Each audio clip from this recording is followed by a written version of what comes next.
जिनवाणी विराजमान करते।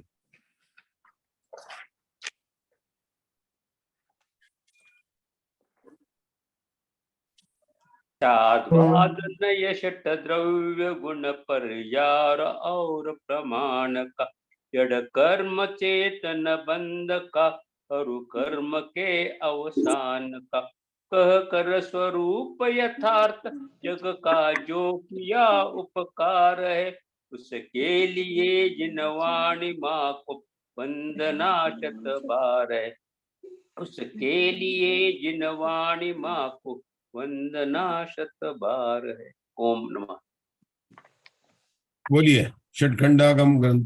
षटखंडागम ग्रंथ को वंदु बारंबार बंद प्रक्रिया नाश कर हो जाऊं भव पार। षटखंडागम ग्रंथ का नित्य करूं स्वाध्याय कर्म बंध के नाश का यही श्रेष्ठ उपाय। कर्म बंध के नाश का यही श्रेष्ठ उपाय। मंगलाचरण। जय मंगल भूदानम विमलानम नानदंसनमयानम तेल्लोक से हरानम नमोसया संवसिद्धानम जय उधर सेननाहु जैन महाकम्म पयडि पाहुड सेलो बुद्धि सिरेणु धरियु समप्पियो कुप्पयन्तस्स अरहंत भासियत्तम गणहर देवेहि गंतियम सम्मम प्रणमामि भक्ति जुतो सुदनान महो वही शीर्षान। द्वादशांग जिनवाणी के 112,83,58,005 पदों को मैं आज जोड़कर नमस्कार करता हूँ। आचार्य धरसेन को महाकर्म प्रकृति का ज्ञान था।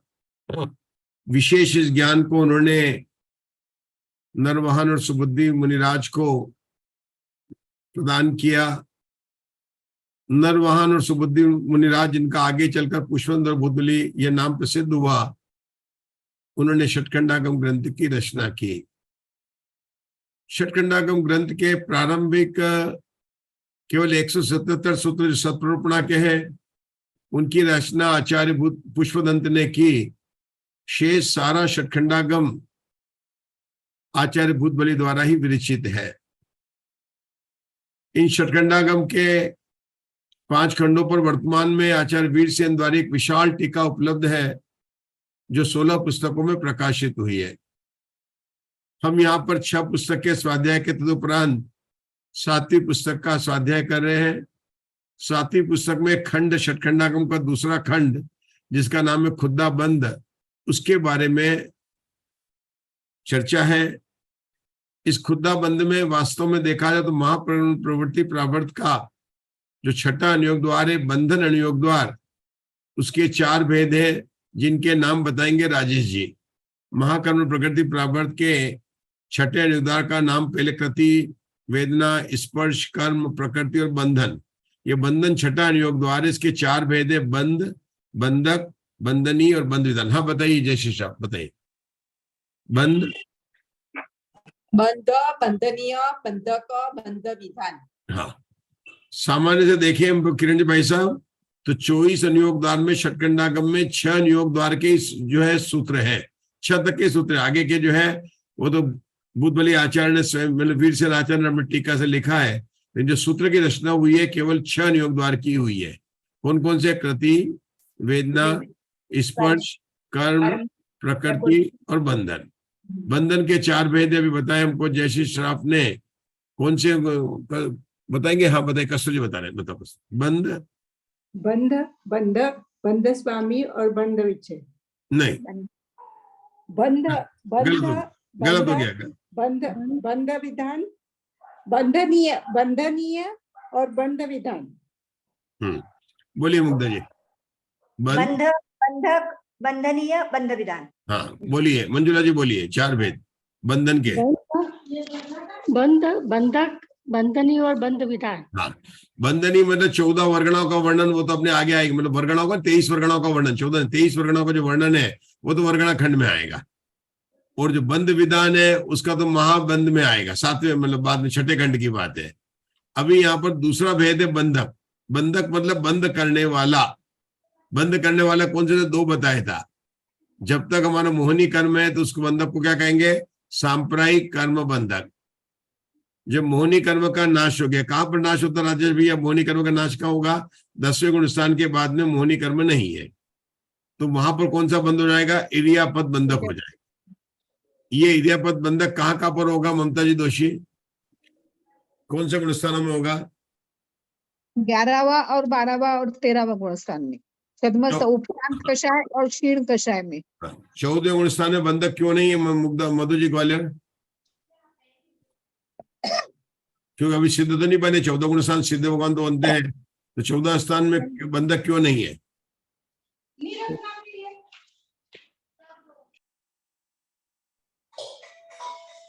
हाँ बताइए जयश्री साहब, 14 गुण स्थान में बंधक क्यों नहीं है।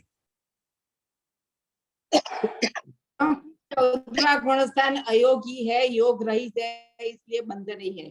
कोई निराश्रय, मतलब वहां पर कोई है ही नहीं है, कोई आश्रम नहीं है, क्योंकि बंद के कौन कौन से कारण थे, कौन बताएगा, राजुल जी बताएंगे कि नहीं, कौन बताएगा, बंद के कितने कारण बताए थे, मिथ्या, अविरति, प्रमाद, कषाय और योग, ये 5 कारण बताए थे।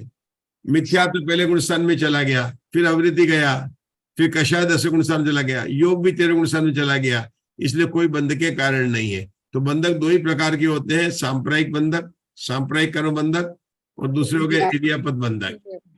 पहले गुण स्थान से 10वें गुण स्थान को सभी कहेंगे सांप्रदायिक कर्म बंधक है, और 11वें 12वें 13वें इन 3 गुण स्थान में कहेंगे इरियापद बंधक है। इन सबकी सत्ता सिद्ध करने के बाद में यहाँ पर 7वीं पुस्तक में जो कि दूसरे खंड का विषय है, उसके अंदर 14 मार्गणाओं में 11 अनुयोग द्वार के द्वारा बंधक की प्रवर्तना की जा रही है। बताइए मंजुला जी, 14 मार्गणों के नाम बताइए। गति, 1 मिनट, गति, इंद्रिय, काय, योग, वेद, कषाय, ज्ञान, संयम, दर्शन, लेश्या, भव्यत्व, सम्यक्त्व, संगी और आहार। ये 14 मार्गणाओं में यहाँ पर 11 अनुयोग द्वार से वर्णन किया गया। क्या नाम है 11 अनुयोग द्वार का नाम बताइए। एक जीव की अपेक्षा सामित्व की अपेक्षा से और नाना जीवों की अपेक्षा से, एक जीव की अपेक्षा सामित्व काल अंतर और नाना जीवों की अपेक्षा भंग विचय, द्रव्य प्रमाणानुगम, क्षेत्रानुगम, स्पर्शन, काल अंतर, भावानुगम और अल्प बहुत्व। बताइए राजे में 11 अनुयोग द्वार कौन से वर्णन आने वाले 7वीं पुस्तक में, 11 अनुयोग द्वार के नाम।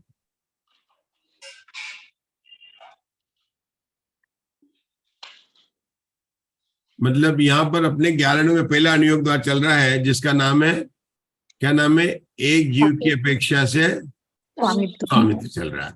उस स्वामित्व 14 मार्गणाओं के अपने पहले गति मार्गणा में देखा, कल से हमने जो है इंद्रिय मार्गणा शुरू की थी, सूत्र नंबर 14 और 15 किरण जी भाई सबने पढ़ा था। बात चल रही थी इंद्रिय मार्गणा में, बात चल रही थी। मेरा फोन देना यार। इंद्रिय मार्गणा में जब जीव लेंगे तो 1 इंद्रिय जीव है, 2 इंद्रिय जीव है, 3 इंद्रिय जीव है, 4 इंद्रिय जीव है, 5 इंद्रिय जीव है और अनिंद्रिय जीव है। यहाँ पर संगी और असंगी के भेद करने की नहीं करने प्रीति जी, यहाँ इंद्रिय मार्गणा में संगी असंगी के भेद करने के नहीं करने, क्योंकि संगी असंगी के भेद अपन संगी मार्गणा में करेंगे। कहाँ करेंगे ऐसे, यहाँ पर तो इंद्रिय मार्गणा में इतना ही बताएंगे राजेश भैया कि 1 इंद्रिय, 2 इंद्रिय, 3 इंद्रिय, 4 इंद्रिय, 5 इंद्रिय जीव है, और जिनके इंद्रिया नहीं है मतलब शरीर नहीं है, ऐसे अशरीर भगवान भी जीव है। क्या बताया हमारे बेटे ना, कौन से अमीशी जैन, आप बताना चाहेंगे इंद्रिय मार्गणा का क्या विषय चल रहा है। आप हैं शशिकला जी जैन हैं, आप लोग जरा बोलिए। अपने षटकंडागम के स्वाध्याय में जितना आप इन्वॉल्व होंगे तो ही उसमें आनंद आएगा। बोलिए अंजना जी, कौन बोल रहे हैं, बोलिए क्या विषय चल रहा है, इंद्रिय मार्गणा से क्या चल रहा है षटकंडागम के स्वाध्याय में हमें। हाँ बोलो, सब प्रयास करो, धीरे धीरे प्रयास करो, इंद्रिय मार्गणा से जीव के क्या भेद होते हैं कि एक इंद्रिय जीव है, दो इंद्रिय जीव है, तीन इंद्रिय जीव है, चार इंद्रिय जीव है, पंचेंद्रिय जीव है। या संज्ञा संज्ञा के भेद नहीं करेंगे, संज्ञा मार्गणा है। अनिंद्रिय जीव कौन है? जिनके शरीर नहीं है। शरीर किनके नहीं है? अशरीरी सिद्ध भगवान, उनको क्या कहेंगे? अनिंद्रिय होंगे। अब यहाँ पर जो परिभाषा बताएंगे कि इंद्रिय कैसे होते हैं, तो अपन बालबोध पाठमाला में पढ़ते हैं। क्या पढ़ते हैं? जिनके एक केवल स्पर्श इंद्रिय होती है उनको एकेंद्रिय जीव कहते हैं, बराबर है। अब यहाँ पर विशेष रूप से क्या कहा गया? जिनके शैव शमिक लब्धि होती है। क्या कहा उन्होंने? शैव शमिक लब्धि होती है, मतलब इंद्रियों की प्राप्ति होना लब्धि है। क्यों? क्योंकि इससे कार्य होता है। आपको पता नहीं है आपके कर्णेंद्र की रिद्धि हमारी प्रीति जी को है कि कर्णेंद्रिय है भी, मान लीजिए वो कर्णेंद्र की रिद्धि कितनी है? जैसे अभी मैंने वीडियो ऑफ कर दिया, शक्ल नहीं दिखाई दे रही है, और मैं बोलूं तो आप मेरी आवाज को पहचान लेंगे? नहीं पहचान लेंगे? पहचान लेंगे, ठीक है। आप फोन पर आते हैं और कोई आपको दूर फोन करते, मान लो उसका नंबर भी आपको पता नहीं था, और जैसे आवाज सुनते हैं, हाँ मामा जी कैसे हैं, एकदम बता दिया। कैसे बता दिया? आवाज से आपने पता लिया कर्णेंद्र की रिद्धि है। राजेश भैया आपने सुना कौन बनेगा करोड़पति, अभी उसका नाम भी नहीं आया, पता चल गया कि अमिताभ बच्चन साहब है। मतलब ये कर्णेंद्रिय रिद्धि है। आंख को देखने पे नहीं नहीं ये वो जीव नहीं है, ये नहीं है, ये मैंने नहीं पसंद किया था, आपने मुझे गलत पैकिंग करके दे दिया। ये सब रिद्धियां हैं। और हमको जो वर्तमान में 5 इंद्रिय की रिद्धियां मिली है, अगर हम इनका दुरुपयोग करेंगे तो रिद्धियां छीन ली जाएगी और वापिस हम एक इंद्रिय में चले जाएंगे। कहते ना कि पैर गाय के लिए मिले जिसे तीर्थ यात्रा करे, हाथ किसके लिए मिले जिन्हें भगवान के चरणों का स्पर्श करे, आंख किसके लिए मिली कि जिसे स्वाध्याय करे, मुंह किससे लगे कि मैं ज्ञानानंद स्वभावी हूं, ये दिन रात मेरे स्वामी, ये भावना भाव, ये बोलने के लिए आपको मिला है जीवन इंद्रिय। तो इसको बड़ा शैवशम इंद्रिय से बताई गई है। अभी शैवशम की जब बात की तो यह बताया कि शैवशम 5 करण लब्धि के पहले जो थे ना, करण लब्धि के पहले लब्धि शैवशम लब्धि होती है, पर सम्यक दर्शन के प्राप्ति के पहले 5 लब्धियां होती है, वहां भी शैवशम लब्धि है। कल हमने बताया था किरण जी भाई साहब के शैवशम लब्धि और ये शैवशम लब्धि दोनों में अंतर है। कौन बताना चाहेगा क्या अंतर दोनों में? कि वो होती तो दोनों को मिथ्या, ये कह सकते हैं ये भी मिथ्या दृष्टि है, लेकिन अंतर क्या है? वो अंतर्मुख के लिए होती है और जीवन पर्यंत रहती है। यहां तक कि जब तक शरीर पर्याप्ति पूर्ण नहीं होती है तब तक भी शैवशम लब्धि एकेंद्रिय जीवों को है।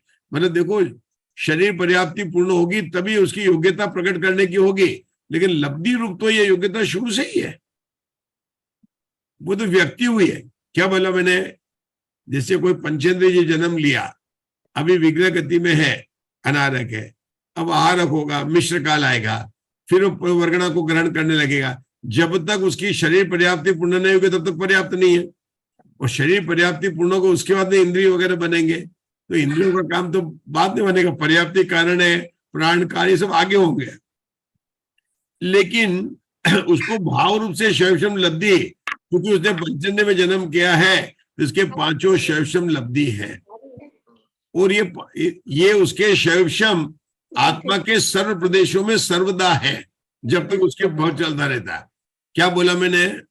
कि जब तक अपन पंचेंद्रिय का भाव चल रहा है तो यद्यपि मेरे जो प्रदेश अभी आंख पर है वही देखने का काम कर रहे हैं, जो प्रदेश नाक पर है सुनने का काम कर रहे हैं, लेकिन जो प्रदेश हाथ पर है उनमें भी चक्षु इंद्रिया वर्ण कर्म का शैवशम है।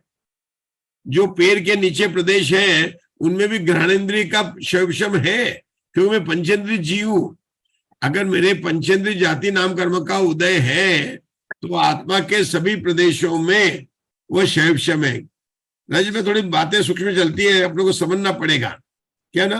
पढ़ना तो बहुत आसान है, और पढ़ेंगे तो बता देता हूँ कि आज एक भी परिभाषा समझ में नहीं आने वाली है। पढ़ना नहीं, पंचेंद्रिय, हम 2 इंद्रिय हुआ तो उसके 2 इंद्रिय का शैवशम है, एक इंद्रिय तो एक इंद्रिय का शैवशम है। ये शैवशम उस शैवशम से अलग है, वो तो अंतर्मुक्त काल के लिए होता है, वो तो करण मतलब प्रपोषम समझ के पहले वाली बात है।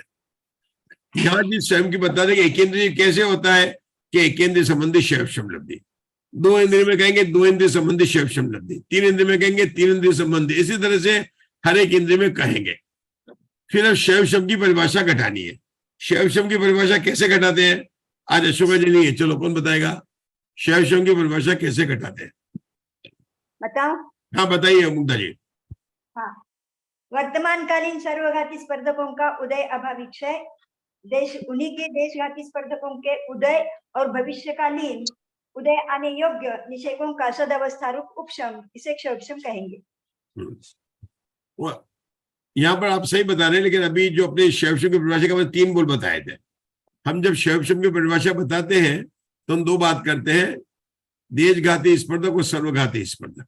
जो देश, क्योंकि शैव शब्द किसमें होता है? देशघाती प्रकृतियों में शैव शब्द होता है, सर्वघाती प्रकृतियों में शैव शब्द नहीं होता। एक बात तो कही, जो देशघाती प्रकृतियां होती है उनकी हमने संख्या गिनाई थी, वो कितनी थी? 26 थी, क्योंकि 5 अंतराय की थी, बाकी दोनों की 21 थी, कल गिनाई थी अपन ने।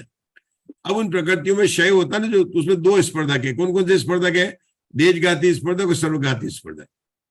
एक बोल बनता है देशघाती स्पर्धकों का उदय, देशघाती स्पर्धकों का उदय। 2 बोल बनते हैं सर्वघाती स्पर्धक के। सर्वघाती स्पर्धकों के जो वर्तमान काल में उदय आने वाले हैं उनका कहेंगे उदयाभावी क्षय, और जो भविष्य काल में उदय में आने वाले उनका कहेंगे सदावस्था रूप उपशम। अगर ये परिभाषा अपन समझ ले तो अपने को समझ में आसान आएगा। क्यों?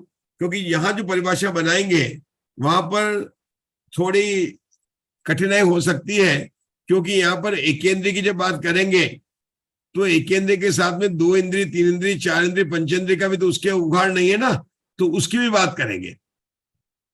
सामान्य अपन उसको यहाँ पर जो ये बोलेंगे कि उन स्पर्धकों का उदय होकर क्षय हो रहा है, लेकिन अपने को जो परिभाषा अपन ने समझी थी उसी से समझेंगे। पहले शैव शब्द की परिभाषा हमने क्या समझी थी? शैव शब्द की परिभाषा के केवल 3 बोल याद रखना, नहीं तो ये अपन पूरा पढ़ेंगे, पढ़ लेंगे और कंफ्यूजन भी होगा और समझ में भी नहीं आएगा। मैं पढ़ाऊंगा भी, आप लोगों को पढ़ाएंगे बिल्कुल, लेकिन समझ में नहीं आएगा। समझने में आने में यहाँ पर जैसे लिखी वो परिभाषा समझेंगे, लेकिन पहले अपन समझ लें कि शैव शब्द की सरल परिभाषा कैसे बनती है कि जो देशघाती प्रकृतियां हैं उनके अंदर क्या होता है? दोनों प्रकार के स्पर्धक पाए जाते हैं। यहाँ पर देशघाती क्यों लेने के? मति ज्ञानावरणी संबंधी, स्पर्श, रसना, घ्राण, चक्षुकर्ण सब मति ज्ञानावरणी संबंधी लेना है।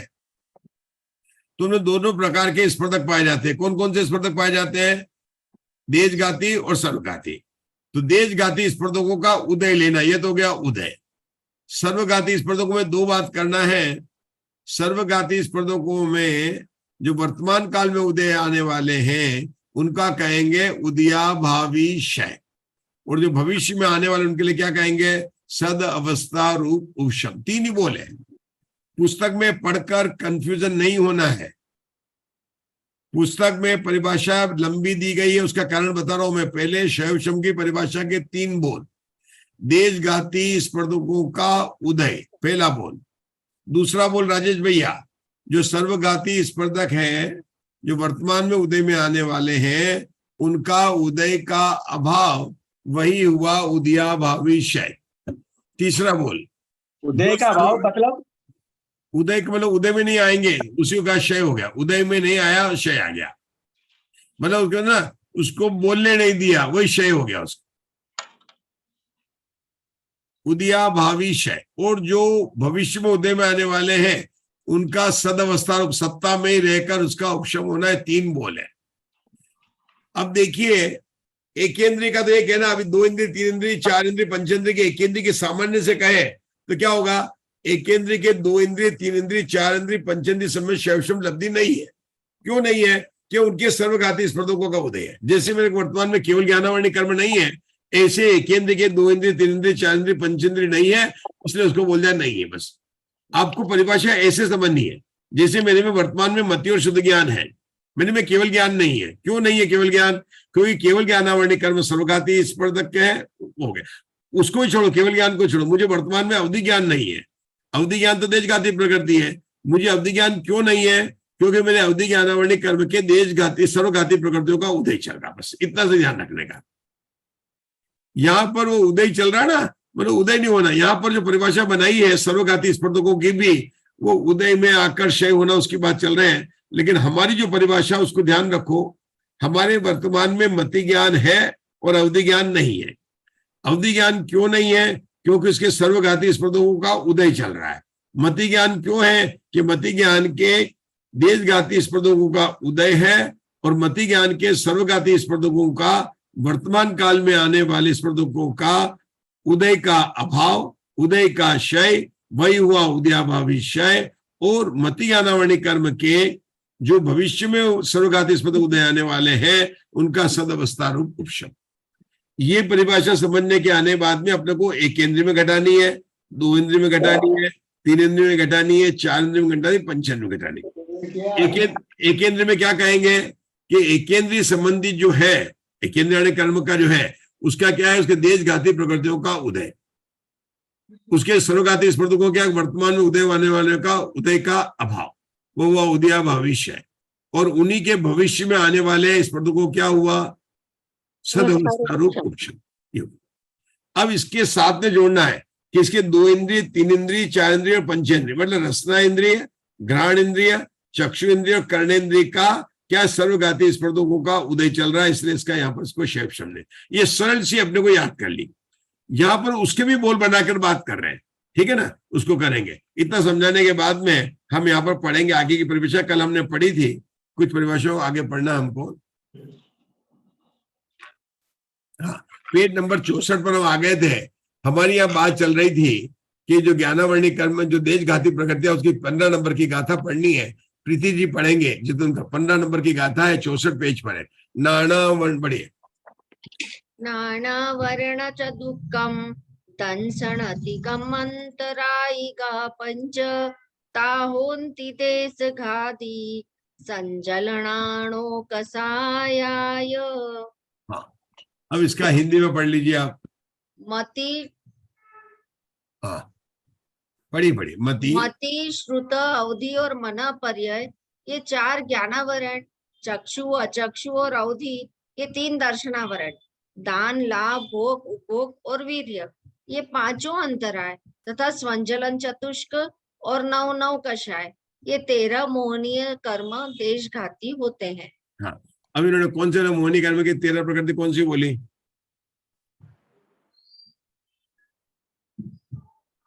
पहले बताओ, अपन जो देशघाती के ले रहे थे, अपन ले रहे थे, सबकी ले रहे थे।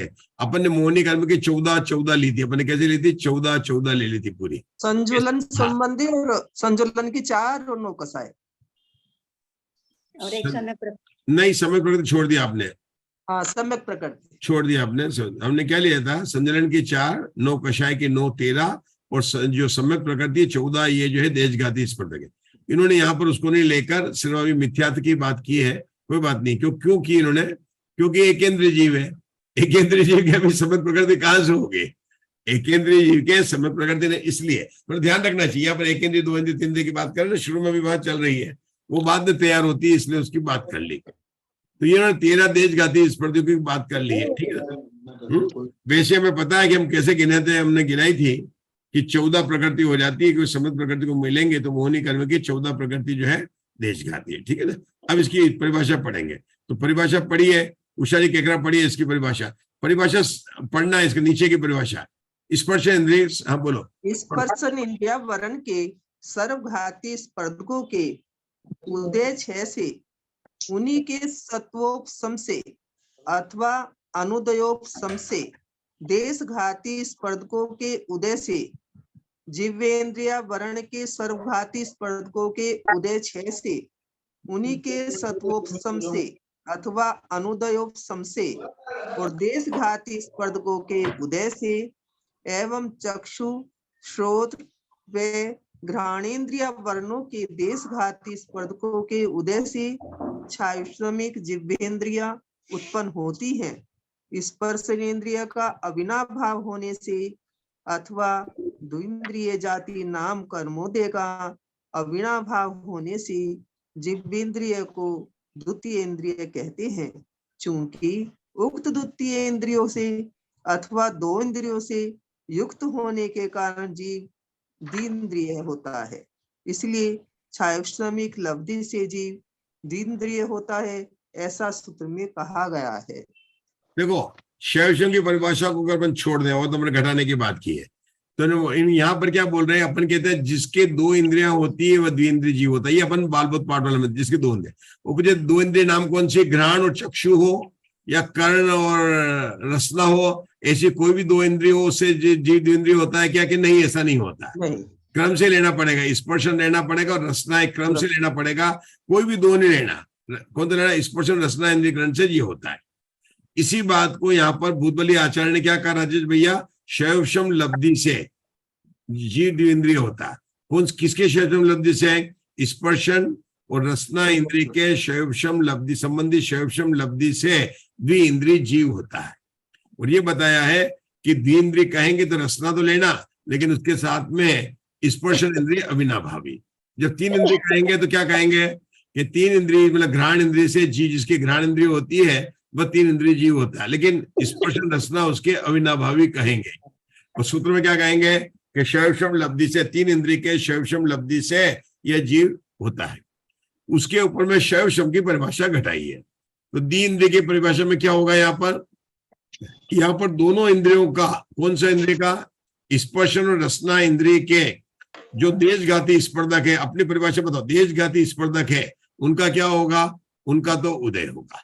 स्पर्शन रसना संबंधी जो सर्वघाती स्पर्धक है उनके 2 बोल बनाएंगे, उन दोनों के एक साथ ले लेंगे अपन कि उनमें जो वर्तमान काल में जो उदय में आने वाले सर्वघाती है उनका सदवस्था रूप उपशम, और जो भविष्य काल में वाले का है उनका जो वर्तमान काल में आने वाले उनका उदयाभावी क्षय, उदय का अभाव, और जो भविष्य में आने वाले हैं उनका सदवस्था रूप उपशम। और बाकी जो है 2, 3 इंद्रिय, 4 इंद्रिय, 5 इंद्रिय का, उनका यहाँ पर जो है उसको शैवशम नहीं है। बस इतना ही बोलना, उनका शैवशम नहीं है। मैं आगे क्यों नहीं बढ़ रहा हूं कि यहाँ पर कुछ विशेष बात भी आई है कि उनका भी उदय होके क्षय हो रहा है, लेकिन अपनी जो परिभाषा है वो यही है कि 2 इंद्रिय के 2 इंद्रिय का शैवशम है। ठीक है, चलो अब 3 इंद्रिय की पढ़ेंगे। 3 इंद्रिय की कौन पढ़ने वाला, राजेश भैया पढ़ो 3 इंद्रिय का, आगे का पढ़ो राजेश भाई। स्पर्श इंद्रिया वर्ण कर्म के, स्पर्श इंद्रिया वर्ण कर्म के सर्वघाती स्पर्शकों के, सत्वोपशम से, हाँ, सत्वोपशम से और देशघाती स्पर्शकों के उदय से युवा और घ्राणेन्द्रिया वर्णों के सर्वघाती स्पर्शकों के उदय से उन्हीं के सत्योपम से अथवा अनुदोषण से, अनुदय उपशम, अच्छा, अनुदयोपशम से तथा देशघाती स्पर्शकों के उदय से एवं चक्षु और श्रोतेंद्रियों के देशघाती स्पर्शकों के उदय क्षय से उन्हीं के सत्योपशम से अथवा अनुदयोपशम से तथा सर्वघाती स्पर्शकों के उदय से घ्राणेन्द्रिय उत्पन्न होती है। वही घ्राणेन्द्रिय स्पर्श लेना था, स्पर्श और जिह्वा इंद्रियों का अविनाभावी होने से अथवा त्रिंद्रिय आदि नाम कर्मोदय का अविनाभाव होने से तीसरी इंद्रिय कहलाती है। उस इंद्रिय से युक्त जीव भी त्रिइंद्रिय होता है। इसी कारण से क्षयोपशमिक लब्धि के द्वारा जीव त्रिइंद्रिय होता है, ऐसा सूत्र में कहा गया। ये तो आपने बता ही दिया अभी जो एक्सप्लेन किया। हाँ, 3 इंद्रिय हो गया। ऐसा कहते 4 इंद्रिय पर बोलेंगे, पढ़ लीजिए 4 इंद्रिय क्या पढ़ लीजिए। स्पर्श इंद्रिया वर्ण के सर्वघाती स्पर्शकों के सत्वोपशम व देशघाती स्पर्शकों के उदय से चक्षु प्राण और जिह्वा इंद्रिय वर्णों के सर्वघाती स्पर्शकों के उदय क्षय से व उन्हीं के सत्योपशम से अथवा अन्य से देशघाती स्पर्शकों के उदय से तथा श्रोतेंद्रिय आवरण के स्पर्शकों के उदय से व उन्हीं के सत्योपशम अथवा अनुदयोपशम से एवं सर्वघाती स्पर्शकों के उदय से चक्षु इंद्रिय उत्पन्न होती है। ठीक है ना। अब देखो यहाँ पर थोड़ा टाइपिंग मिस्टेक हो गया है। श्रोतेंद्रिय देशघाती स्पर्शकों के उदय क्षय लिखना था, उदय से नहीं होगा, क्योंकि ये जीव कौन सा है, अभी 4 इंद्रिय जीव है, तो उसके श्रोत्र इंद्रिय का उदय क्षय लेना पड़ेगा, शिव देशघाती का। ये यहाँ पर जो लिखा ना, आपने पढ़ा भी, आपने देखा तीसरी 1, 2 तीसरी लाइन में लिखा था। अपनी बात कर रहे हैं कौन से 4 इंद्रिय की बात कर रहे हैं, तो इसके श्रोतेंद्र मतलब कर्णेंद्र नहीं है, तो कर्णेंद्र के देशघाती स्पर्धकों का भी उदयशय लेना पड़ेगा, और उन्हीं के सत्वोपशम मतलब जो सर्वघाती का जो है ना, उन सबका भी सर्वघाती का भी उदय लेना पड़ेगा। कोई बात नहीं, समझना, इसलिए मैंने कहा ना इस परिभाषा में समझने में आप पूरा पढ़ लो। मैंने बताया यहाँ पर उदयशय आना चाहिए, मैं बताऊंगा क्या कह रहे हैं यहाँ पर। आगे चलो, स्पर्शन स्पर्शन जिह्वा और घ्राण इंद्रियों का होने से चक्षु इंद्रिय चतुर्थ इंद्रिय कहलाती है। उस चक्षु इंद्रिय से युक्त जीव चतुरिंद्रिय होता है, अथवा चतुर्थ जाति नाम कर्मोदय का अविनाभाव होने से चक्षु को चतुरिंद्रिय कहना चाहिए। स्पर्श चार इंद्रियों से युक्त होने के कारण जीव चतुरिंद्रिय कहलाता है। इसी कारण क्षोभसमिक लब्धि के द्वारा जीव चतुरिंद्रिय होता है, ऐसा कहा गया है। मतलब ये परिभाषा सब में लगेगी। जैसे पंचेंद्रिय में होगा ना, तो पंचेंद्रिय के अंदर भी ये लगेगा, उसका चार इंद्रिय अविनाभाव संबंध है और पंचक्षम लब्धि के कारण पंचेंद्रिय होता है, ये की बात परिभाषा यहाँ पर आ जाएगी।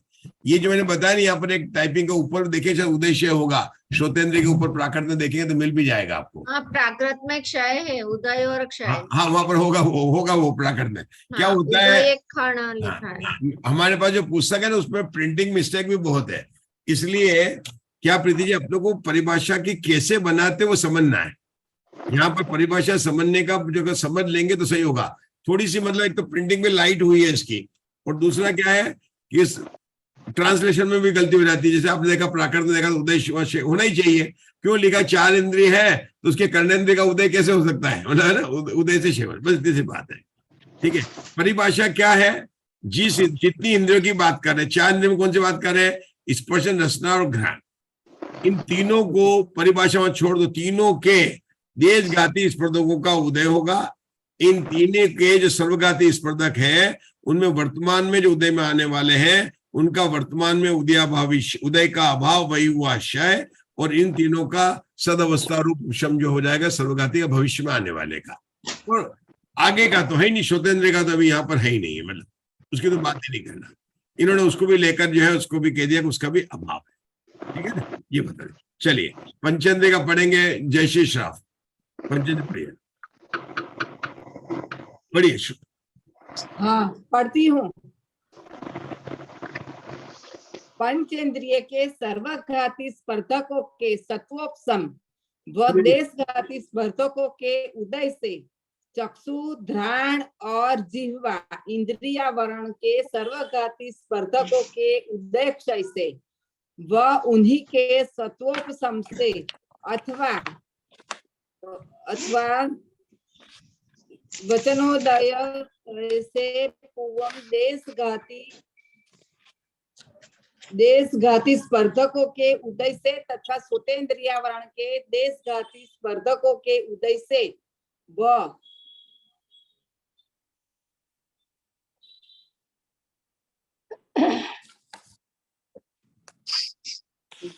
देशघाती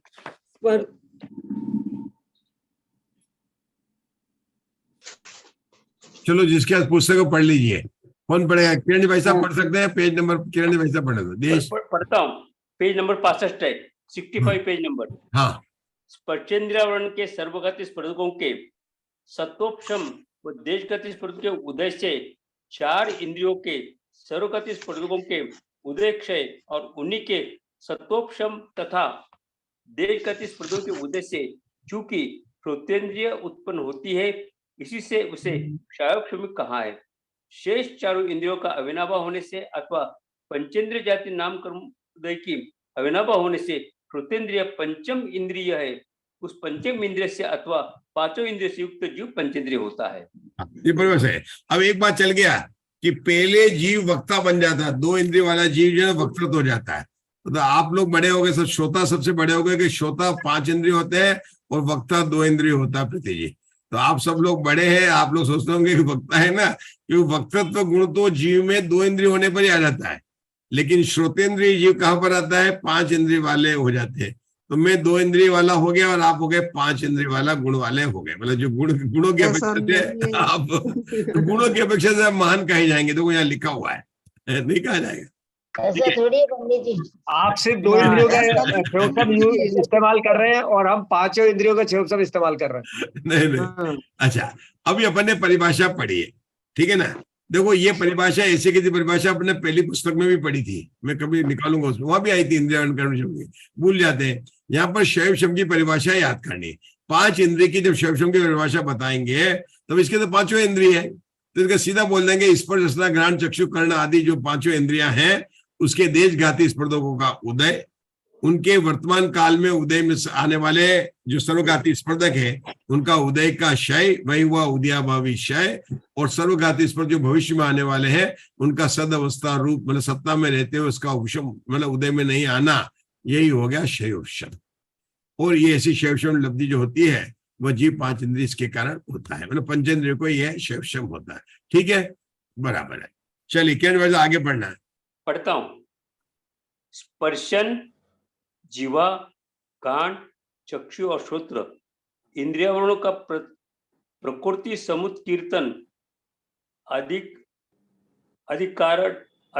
में तो उपदेश नहीं दिया गया, फिर यहाँ उनका निर्देश कैसे किया जाता है? क्या प्रश्न है, ये प्रश्न बताओ। वापस पढ़ता हूं। प्रश्न स्पर्शन, जीवा, घ्राण, चक्षु और श्रोत्र इंद्रियावरणों का प्रकृति समुत कीर्तन अधिकार में तो उपदेश नहीं दिया गया, फिर यहाँ उनका निर्देश कैसे किया जाता है? ममता जी, प्रकृति समुत कीर्तन कहाँ पर आया था, कहाँ पढ़ा था बनने प्रकृति समुत कीर्तन? पहले क्या मतलब होता मधु जी ग्वालियर, प्रकृति समुत कीर्तन का क्या मतलब होता? मूल प्रकृति समुत कीर्तन और उत्तर प्रकृति समुत कीर्तन, 2 बातें अपन ने पढ़ी थी, क्या मतलब हुआ बोलो? 6ठी पुस्तक में भी आया था, उसके लिए अपने कर्मकांड में पढ़ा था। प्रकृति समुत कीर्तन क्या मतलब हुआ, बोलो प्रीति जी बोलो। मूल कर्मों में से यानी मूल प्रकृति समुत कीर्तन हो गया, और उसके भेदों में जाके गए, कर्मों के भेदों में गए तो फिर उनको बोलेंगे उत्तर प्रकृति समुत कीर्तन। ठीक है, अब ये शंका का क्या पूछता है कि मैंने तो आपसे पूरा प्रकृति समुत कीर्तन मूल भी पढ़ा, उत्तर भी पढ़ा, और वहां पर मेरे को आपने ये तो मतलब ये सब नाम तो ऐसे आए नहीं थे, वहां पर तो नाम ऐसे आए नहीं थे, तो आपने इन सब नामों का कैसे यहाँ पर वर्णन कर दिया? प्रकृति समुत कीर्तन में तो नाम आते हैं, ज्ञानावणी, दशरावणी, वेदनी, मोहनी आयु नाम आए, तो उनमें अलग अलग करके तो ऐसे नाम आए नहीं थे। श्रोतेंद्रिय, कर्णेंद्रिय, ऐसे तो नाम आए नहीं थे जो ले रहे, तो उसका समाधान देते नहीं, क्योंकि ये क्या बोल रहे हैं कि अपन ने तो ये पढ़ा था, मति ज्ञानावरणी कर्म तो पढ़ा था, लेकिन मति ज्ञानावरणी कर्म में ये अपन ने कभी नहीं पढ़ा था कि स्पर्श इंद्रियावरणी कर्म, अपन ने आवरण कर्म पढ़ते नहीं, मति ज्ञानावरणी कर्म का नाम तो आया था, लेकिन स्पर्शना इंद्रियवर्ण, घ्राणेन्द्रियावरणी कर्म नाम, ऐसा कभी नाम नहीं आया था। ये तो मूल प्रकृति में मेरे को तो कहीं नाम मिला ही नहीं मिला था, ठीक है ना। तो ये आपने अलग अलग कैसे बता दी, ये बता रहे आवरण करने वाला। क्यों? देखो, किसी के मन में आप लोगों में शंका होगी कि 5 जाति तो आ गई थी, 1 इंद्रिय, 2 इंद्रिय, 3 इंद्रिय, 4 इंद्रिय, 5 इंद्रिय जाति तो आ गई है, लेकिन शैवशम नाम कर्म में नहीं घटता है, शैवशम मोहनी कर्म में घटता है, मतलब घातिया कर्मों में शैवशम घटता है। फिर से सुनना, शंकाकार क्या पूछ रहा है कि आपने 1 इंद्रिय, 2 इंद्रिय, 3 इंद्रिय का जो बना स्पर्श रसना घ्राण इंद्रिय का जो शैवशम की रचना बताई है, ये नाम मूल प्रकृति में नहीं आए, तो मूल प्रकृति में क्यों नाम नहीं आया कि मति ज्ञानावरणी कर्म, शुद्ध ज्ञानावरणी का अधिक, ये तो आए थे, लेकिन आपने ये नहीं लिखा था स्पर्श इंद्रियावरणी कर्म के, उसकी बात नहीं आई थी। किसी का ये हो सकता है कि हमने तो भाई नाम कर्म में तो आया था जाति, गति, जाति, शरीर, अंगोपांग, बंधन पढ़ा था ना, तो वहां तो 1 इंद्रिय, 2 इंद्रिय, 3 इंद्रिय जाति, वो जाति नाम कर्म का भेद है, और ये शैवशम उसमें नहीं घटता है। शैवशम केवल इनमें घातिया कर्मों में ही घटता है। कहाँ घटता है? घातिया कर्मों में ही घटता है, ये ध्यान रखना। तो ये मति ज्ञानावरणी कर्म के भेद वहां भेद नहीं बताए थे, इसलिए शंकाकार ने पूछा कि आपने कैसे बता दिए, तो उसका उत्तर अपन पढ़ते हैं। पहले प्रश्न समझ में आया कि नहीं आया? आया। हाँ जी। देखो, ये जो अपन ने क्या कहा था, पहले 8 कर्मों के 2 भेद कर दिए थे, घाती कर्म और अघाती कर्म। अघाती कर्म की तो बात ही नहीं कर रहे थे, उनमें तो बनी। घाती कर्म में फिर हमने 2 भेद किए थे, सर्वघाती और देशघाती प्रकृति। फिर कहा था सर्वघाती प्रकृतियों का जो उदय होता तो उगाड़ नहीं होगा, जो घाती कर्म प्रकृति देशघाती प्रकृतियां, उनमें स्पर्धक बनती है सर्वघाती और देशघाती। अब उनमें मति ज्ञानावरणी कर्म तो है, लेकिन मति ज्ञानावरण कर्म के स्पर्शन इंद्रियावरण संबंधी मति ज्ञानावरण कर्म, रसना इंद्रियावरण ज्ञानाकरण कर्म, ऐसे प्रकृतियों में नाम नहीं आए थे। ये नाम जाति में आए थे, एक इंद्रिय दो इंद्रिय जाति, इधर नहीं आए थे। तो वो उसका प्रश्न है कि आप ऐसे कैसे ले सकते हो जब मूल प्रकृति में नहीं आया था। चलिए पढ़े किरण जी भाई साहब। नहीं, क्योंकि समाधान पंडित जी नहीं, क्योंकि उस पंचेंद्रिय आदि आवरणों की मध्य आवरणों में ही अंतर्भाव होने से वहां उनके पृथक उपदेश की आवश्यकता नहीं समझी जाएगी। उन स्पर्शेंद्रिय आदि आवरणों का मध्य आवरणों में ही अंतर्भाव होने से वहां उनके पृथक उपदेश की आवश्यकता नहीं समझी जाएगी। हाँ, मतलब उसमें भेद नहीं गया आपको, मतलब देशामर्शक, हमारे प्रीति जी की लैंग्वेज में बोलेंगे तो देशामर्शक कह देना, मतलब उसके अंदर गर्भित है, कहा नहीं है लेकिन देशामर्शक हो गया उसके अंदर। क्यों, कहां पर लिखा, तदिंद्रिया इंद्रिय निमित्तम, तत्वार्थ सूत्र का शुद्ध है, वह मति ज्ञान इंद्रिया वर्णी कर्म के निमित्त से मन से होता। तदिंद्रिया इंद्रिय निमित्तम में वो आ गया, और वहां पर भेद बनाए थे, तो बनाए थे वो 336 जो भेद बताए थे ना अपन ने, 336 जो मति ज्ञान के भेद बताए थे मान लिए थे, लेकिन 148 प्रकृति में उनको नहीं गिनाए। तो कोई बात नहीं है, हम तो 148 भी कहते हैं, 168 भी कहते हैं, असंख्यात भी कहते हैं, मतलब कहते कई संख्यात भी कह सकते हैं, और भी भेद हो सकते हैं, इसलिए उन्होंने बोला। चलिए, पंडित जी, प्रकृति समुद्र कीर्तन का अर्थ क्या है? प्रकृति समुद्र कीर्तन अपना कीर्तन नहीं है, भजन भजन भजन भजन करना, कीर्तन। अब समुद्र कीर्तन सम्यक प्रकार से कीर्तन करना। अपन वो तो करते जय जय राधा जय जय राधा, वो समुद्र कीर्तन नहीं है। यहाँ पर तो प्रकृति को भी समुद्र कीर्तन करना, नाम करना है ना, ज्ञानावरणी दर्शनावरणी, इनको प्रकृति समुद्र कीर्तन, मूल प्रकृति समुद्र कीर्तन और उत्तर प्रकृति समुद्र। नाम समुद्र कीर्तन भी होता है, पहला ऋषभनाथ जी, दूसरा अजितनाथ जी, तीसरा संभवनाथ जी, ये नाम समुद्र कीर्तन है। ये ना भगवान का नाम का, अपन जो 24 भगवान का नाम बोले ना, 3 काल की 24 का नाम बोला, ये हो गया नाम समुद्र कीर्तन। भगवान का नाम समुद्र कीर्तन हो गया, प्रकृति का नाम समुद्र कीर्तन। तो इसका समुद्र कीर्तन क्यों हुआ कि ये सारी प्रकृतियां पुद्गल की है ना, ये भी अपने स्वभाव में रहती है। ये कभी जड़ के साथ में रहकर भी, चेतन के साथ में रहकर भी कभी चेतन रूप नहीं होती है। आप भले करो, लेकिन उनकी जो पुद्गल की जो सम्राट में जब सभा होती है, जैसे सोदर इंद्र की सभा लगती है, ऐसे हो सकता है पुद्गलों की भी सभा लगती होगी। तो वहां पर कहते हो कि देखो अपन कितने महान है, अनादि काल से संसार अवस्था में अपन जीव को बड़े, उसको क्या पिशाच की तरह से जुटाते रहे, लेकिन कभी भी अपने जड़ स्वभाव को नहीं छोड़ा। जैसे चेतन ने अपने अजड़ स्वभाव को, चेतन स्वभाव को नहीं छोड़ा, ऐसे पुद्गल ने भी तो कहा अपने जड़ स्वभाव को छोड़ा। आप कर्म गए, सिद्ध भगवान गए, वापिस उस ताजी की ताजी प्रकृतियां समय पड़ी हुई थी, और वो आप शिखर जी की वंदना करने गए थे, 2-4 प्रकृति अपने साथ में भी आ गए उनकी पुरानी, वो उन्होंने स्वभाव नहीं छोड़ा है। तो प्रकृति समुद्र कीर्तन में नाम लेना प्रकृतियों को, उसको समुद्र कीर्तन कहा है, और ये बंद है ना, ठीक है। सम उपसर्ग है, सम्य प्रकार से कीर्तन। आगे पढ़ेंगे किरण भाई साहब। पढ़ता हूँ। समाधान नहीं, क्योंकि उस पंचेंद्रिय आदि आवरणों का मध्य आवरणों में ही अंतर्भाव होने से वहां उनके पृथक उपदेश की आवश्यकता नहीं समझी गई। पंचेंद्रिय के क्षयकम को व उससे उत्पन्न हुए ज्ञानों को छोड़कर अन्य कोई मति ज्ञान है ही नहीं, जिससे इंद्रियावरणों में मति ज्ञान पृथकभूत होवे, और न इन 5 इंद्रियों से पृथकभूत 9 इंद्रिया है, जिसे 9 इंद्रिय ज्ञान की मति ज्ञान पना प्राप्त होवे। और ये 5 के कोई है ही नहीं है। हाँ, बस यही है, 5 इंद्रियां हैं, उन्हीं वही मति ज्ञान में निमित्त होती है, और उन्हीं की यहाँ पर बात है। शंका, 9 इंद्रिया मन से भी तो है ना पंडित साहब, मन तो 5 इंद्रियों से होने वाला ज्ञान और एक मन से होने वाला ज्ञान। हाँ, वो होता है मन का, लेकिन अभी मन को यहाँ पर अपन कौन से नहीं ले रहे ना, मन जो है डायरेक्ट नहीं कर सकता। मन की क्या प्रॉब्लम है कि मन जैसे आंख बिना मन के भी देखने का काम कर लेती है, नाक बिना मन के भी सुनने का काम कर लेते हैं। मन का बड़ा डिपेंडेंट है, जैसे होता है ना ओल्ड पेरेंट डिपेंड बच्चों के साथ। मन तो जो है पहले आंख देखेगी फिर मन विचार करेगा, आंख देखेगी तो मन में क्या विचार आएगा, वो अलग है, उसके डिपेंडेंट बताया उनको, इस पर से इसलिए उसको बोला 9 इंद्रिया वर्ण। शंका, 9 इंद्रिय वर्ण के क्षोभ से उत्पन्न होने वाली 9 इंद्रिया उक्त 5 इंद्रियों से पृथक ही है।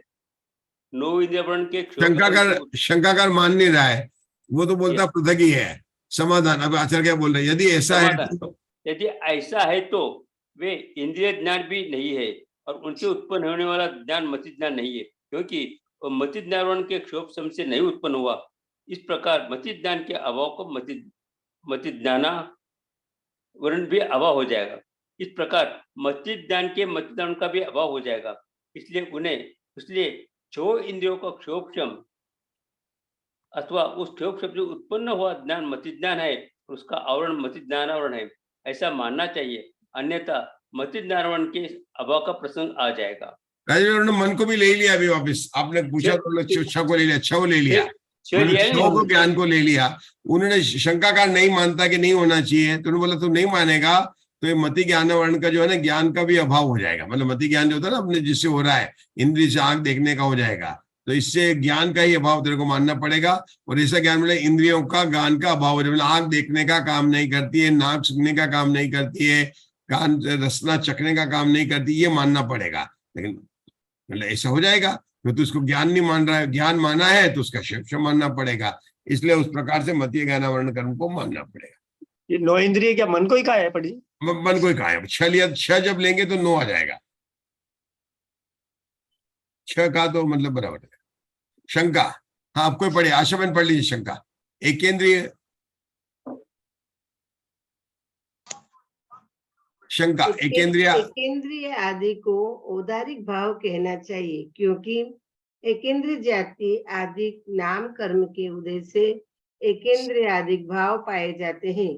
यदि ऐसा न माना जाएगा तो सहयोगी और अयोगी जिनों के पंचेंद्रियपना नहीं बनेगा, क्योंकि उनके आवरण के क्षीण हो जाने पर पांचों इंद्रियों के क्षयोक्षम का भी अभाव हो गया है, और सहयोगी अयोगी जिनों के पंचेंद्रियपने का अभाव होता नहीं है, क्योंकि वैसा मानने पर पंचेंद्रिय जीव की अपेक्षा समुद्घात पद के द्वारा लोक के असंख्यात भोगभागों में और सर्वलोक में जीव रहते हैं। इस सूत्र से विरोध आ जाएगा। क्या प्रश्न है, कौन बताएगा? मुग्धा जी बताएंगे क्या प्रश्न क्या है? प्रश्न समझाइए, उत्तर नहीं, प्रश्न समझाइए। एकेंद्रिय को औदयिक भाव ही मानना चाहिए। क्यों? शंकाकार को प्रश्न शंका क्यों उठी? क्योंकि एकेंद्रिय अधिक जो नाम कर्म के उदय से जाती है वो औदयिक भाव है, इसलिए उनको औदयिक भाव ही मानना चाहिए। अभी अपनी बांध रही थी एकेंद्रिय, 2 इंद्रिय, 3 इंद्रिय, 4 इंद्रिय को अपन ले रहे थे, मत शैवशम में ले रहे थे, शैवशम लब्धि में ले रहे थे। अभी बात चल रही थी ना, और आचार्य ने उसको बोला कि अगर तू नहीं मानेगा ऐसा तो तेरे मति ज्ञानावरण संबंधी ज्ञान का अभाव मानना पड़ेगा। मतलब आंख देखती नहीं है, कान सुनता नहीं, ऐसा मानना पड़ेगा। शंकाकार अब नया थोड़ा इंटेलिजेंट और नया बात बता लिया। अच्छा आप ऐसा कहते हो तो सहयोग केवली और अयोग केवली में ले गया। क्या ले गया? सहयोग केवली और अयोग केवली। क्यों? कि अनंत भगवान इंद्रियों से काम नहीं लेते हैं। वो कहा ले गया, अनंत भगवान इंद्रियों से काम नहीं लेते हैं, और उनके औदायिक भाव है, उनके औदायिक भाव है। क्यों? कि वो कहते हैं पंचेंद्रिय है वहां पर, क्योंकि अयोग केवली अनंत भगवान और जो चाहे सहयोग केवली चाहे अयोग केवली हो, दोनों के पंचेंद्रिय का उदय है। मतलब इसलिए आपको मानना पड़ेगा उदय है तो आपको उसको उदयिक भाव करना, क्योंकि कर्म के उदय से औदायिक भाव होते ही परिभाषा है, तो उसका वो बोलेंगे। आचार्य बोलेंगे ठीक है उदय है क्या इंद्रिय मार्गना से, लेकिन वो काम नहीं लेते हैं उससे। क्या ये बात बताने वाले हम पढ़ेंगे तो अपने को समझ में आएगा। समाधान। एक मिनट, यहाँ पे शंका के वहाँ पे एकेंद्रिय आदि को औदारिक लिखा है, वो औदयिक गलत लिखा है। वो उदयिक भाव होना चाहिए। उदयिक हमने उदयिक ही पढ़ा था, ठीक है आप सही बोल रहे हैं। यह उक्त शंका यहाँ उक्त शंका का परिहार करते हैं। एकेंद्रिय आदि जीवों का भाव औदायिक तो होता ही है, क्योंकि एकेंद्रिय आदि नाम कर्मों के उदय से उनकी उत्पत्ति देखी जाती है, और इसी से सहयोगी व अयोगी जिनों का पंचेंद्रियपना बन जाता है, और इस प्रकार वह जीव स्थान भी बन जाता है। किंतु इस क्षुद्रक बंद खंड में शुद्ध नय से अनिंद्रिय कहे जाने वाले सहयोगी और अयोगी जिनों के यदि पंचेंद्रियपना कहना है तो वह केवल व्यवहार नय से ही कहा जा सकता है। वह इस प्रकार है। 5 जातियों में जो क्रमशः 5 इंद्रियां संबद्ध है वे क्षयोक्षमिक है। ऐसा मानकर उपचार से 5 जातियों को क्षयोक्षमिक स्वीकार करके सहयोगी और अयोगी जिनों के क्षयोक्षमिक पंचेंद्रियपना सिद्ध हो जाता है। अथवा आवरण के क्षीण होने पर भी पंचेंद्रियों के क्षयोक्षम रूप होने पर क्षयोक्षम से उत्पन्न और उपचार से क्षयोक्षमिक संज्ञा को पांचों बाह्येंद्रियों का अस्तित्व पाए जाने से संयोगी जिनों के पंचेंद्रियपना सिद्ध कर लेना चाहिए। मतलब क्या है कि उनके पंचेंद्रिय का पांच इंद्रिय है, तरत भगवान के शैवक्षम है कि नहीं है, मान लो भैया है कि नहीं है, वो काम नहीं लेते, वो इंद्रियों से काम नहीं लेते। उसको अगर ये सिद्ध करना है कि अनंत भगवान के पांच इंद्रिय है कि नहीं, कि है इंद्रिया, जिनके पांच इंद्रिय उनका शैवक्षम लब्धि होगी कि होगी, लेकिन वास्तव में उनसे काम नहीं लेते, क्योंकि उनके जो है शैवक्षम का अभाव हो गया, उनके शाही ज्ञान का प्रकट हो गया। शाही ज्ञान क्यों हो गया कि मति ज्ञान वर्ण कर्म जो जितने भी थे, मतलब 10 उनके जो है मति श्रुत इन सभी ज्ञानावर्णी कर्म का जो है अभाव हो गया, केवल ज्ञानावर्णी कर्म का भी अभाव हो गया उनके। अपने कहा था ना, जब 12वें गुण स्थान में ज्ञानावर्णी दृष्टावर्णी अंतराय का अतिशय हुआ तो उसके अभाव हो गया, इसलिए उनको शाही ज्ञान की अपेक्षा शायिक हो गया। लेकिन अभी शरीर में जो उनके आत्मा के प्रदेश है उसमें शैवक्षम है, इंद्रिया है तो शैवक्षम है, शैवक्षम है ना, पड़ी हुई ना उसकी, उससे काम नहीं लेते हैं। जैसे किसी घर में कोई वस्तु पड़ी हुई है, अगर उसके काम नहीं लेंगे, अब जैसे बोले मैंने टीवी देखने का त्याग कर दिया, अब टीवी फेंका नहीं, कोई जरूरी नहीं है, आपने टीवी देखने का काम से देखना का त्याग कर लिया, तो राजीव भाई जरूरी नहीं कि आप टीवी फेंक दो बाहर, आपकी वाइफ को देखना होगा, आपने नहीं फेंका है, मतलब अभी पंचेंद्रिया है, उनके पंचेंद्रिय जाती है, लेकिन वो काम नहीं लेते, उनसे काम क्यों नहीं लेते, उनको जरूरत नहीं है, उनको जरूरत नहीं है। क्यों नहीं जरूरत है, क्योंकि अतीन्द्रिय ज्ञान प्रकट हो गया है। हमें पंचेंद्रिय जरूरत होती थी क्योंकि हमें केवल ज्ञान नहीं था। केवल ज्ञान होता है वो इंद्रिय और मन की सहायता के बिना होता है। हमारे कुछ जब तक सदवस्था है तो इंद्रिय, अगर हमारे को कोई अगर बिना आंख के कोई दिखाई दे तो हम काहे के, हम आराम से सो जाएंगे हम तो। आप रास्ते में चलते हो तो क्यों आंख खोलकर चलते हो, देखिए क्यों लग नहीं जाए। अगर आपको कोई ऐसी रिद्धि प्रकट हो जाए कि बिना आंख बंद करके भी आप देख सके कि आगे जो है गाड़ी आ रही, घोड़ा आ रहा है, तो क्यों खोलेंगे, आराम से मस्ती से काला चश्मा लगा के घूमेंगे आप, नहीं घूमेंगे।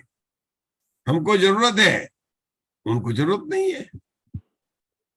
तो अगर तुझे कहना है पंचेंद्रिय कहना है, देखा अनंत भगवान पंचेंद्रिय जाति नाम कर्म। अब देखो बात क्या हो रही है, एक पंचेंद्रिय जाति नाम कर्म का उदय जो कि नाम कर्म की भेद है, और उनके अगाधि कर्म है अनंत भगवान के, उसकी अपेक्षा से बात कर रहा हूँ, पंचेंद्रिय जाति कर्म है। दूसरा ये बात कर रहा है कि अपने मति ज्ञानावरणी कर्म जो है उसके कारण ज्ञान में जो है इंद्रियों में शैवक्षम होना, जिसके द्वारा देखना जानना, वो बात यहाँ पर चल रही है। दोनों की बात अलग अलग है। और आचार्य ने वो बोला, जैसे अपन ने बोला था स्थावर किसे कहते हैं, जो स्थावर नाम कर्म का उदय होता है। त्रस किसे कहते हैं, त्रस नाम कर्म का उदय था। अब स्थावर में पृथ्वी काय किसे होता है, कि जिसके पृथ्वी काय का उदय होता है। एकेंद्र किसी एकेंद्र जाति का उदय होता है, वो एकेंद्र जीव, दो इंद्रिय जाति होता है, तीन दो इंद्रिय, ऐसा कह सकते हैं। तो अनंत भगवान के पंचेंद्रिय जाति पंचेंद्रिय का उदय है तो पंचेंद्रिय जीव है, यही परिभाषा कहने में कोई बात नहीं। और चूंकि उदय कर्म के उदय से उदयिक भाव होता है तो उनके उदयिक भाव है, मानना पड़ेगा, माना भी है अपन ने वहां पर। चले, समझ में आ रहा ना, ये शंका शंकाकार विशेष शंका करके हमें कंफ्यूज नहीं होना है, हमें समझना है। शंका आचार्य छोटे छोटे वीर से मतलब कहते हैं ना कि अगर अपन इतनी शंका उठा ही नहीं सकते, जितनी शंका वीरसेन आचार्य उठाते हैं, इतनी शंका हमको स्वाध्याय करते में होती क्या? आप अकेले स्वाध्याय करो, कभी नहीं होती है। हाँ चलिए, हाँ कौन पढ़ रहे? अब 16 सूत्र पढ़ी है, मधु जी ग्वालियर पढ़ी है। जीव अनिंद्रिय किस कारण से होता? 16 नंबर। अनिंद्रियो नाम कंधम भगति, जीव अनिंद्रिय किस कारण से होता है? यहाँ पहले के समान नयों और निक्षेपों का आश्रय लेकर चालना करना चाहिए। शायद आप कर सकेंगे क्या? आप कर सकेंगे समान नए और निक्षेप के ये वो आएगा उसमें निगम संग्रह व्यवहार नए और निक्षेप। आपको ट्राई करना चाहेगा नए निक्षेप से। अनिंद्रिय जीव किसको कहा है?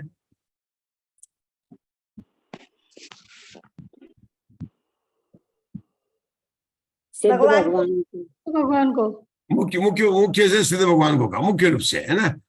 शायिक लफ्ज लेंगे तो उसको, लेकिन इंद्रिय जीव उन्होंने जो है यहाँ पर सिद्ध भगवान को ही कहा है, बराबर ना। और शिव भगवान की कौन सी लब्धि होगी? शायिक लब्धि होगी। कौन सी होगी? शायिक लब्धि। साइकिल। अच्छा, तो अभी जैसे उन्होंने कहा ना, नए, निक्षेप और भाव की अपेक्षा लगाना, तो भाव की अपेक्षा उनके शायिक भाव होता, परिणामिक और शायिक भाव होता, दो भाव, ऐसे ठीक है ना। अच्छा, नए में क्या लगाएंगे? भूतपूर्व निगम नई की अपेक्षा से लग जाएगा उनके, भूतपूर्व निगम नहीं लगेगा उसका अभाव हो गया। अभी तो वहां पर सिद्ध भगवान के तो मतलब है नहीं नई की अपेक्षा। सिद्ध भगवान की अवस्था में भूतपूर्व निगम नई से कहेंगे कि हाँ कौन से थे, कौन से नाम बता देंगे, बराबर ना। और नो आगम भाव निक्षेप की अपेक्षा से मतलब जो वही लगेंगे यहाँ पर। तो